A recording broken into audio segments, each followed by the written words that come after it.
এটা হচ্ছে জান্নাত ব্লগের মাটির চুলা। জান্নাত লাইফ স্টাইলে গ্রামে এসে মাটির চুলায় রান্না করতেছে। দেখুন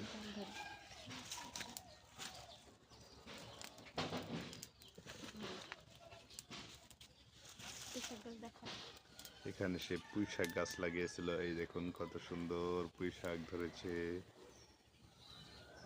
চমৎকার পুঁই শাক ধরেছে, ফুল হয়েছে, আরো আছে। আপনারা এই দেখুন মাটি আলু গাছ আমাদের এলাকায় যেটা বলে বা লতা আলু বলে। দেখেন কত লতা আলু ধরেছে, দেখেন অনেক লতা আলু ধরেছে। বর্তমানে আলুর কেজি 80 টাকা 100 টাকা।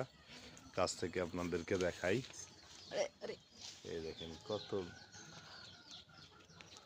লতা আলু ধরছে।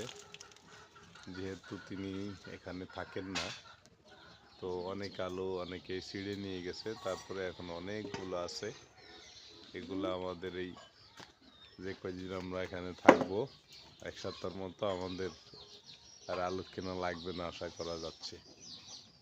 আপনারা এইভাবে লাগাইতে পারেন লতা আলু, গাছের ডালে দিয়ে দিবেন, এই যেভাবে জাল দিবেন না এরকম ধোয়া হবে, এরকম ফু দিতে হবে। দেখি কিভাবে বোধে, এই যে এরকম ফু দিতে হবে।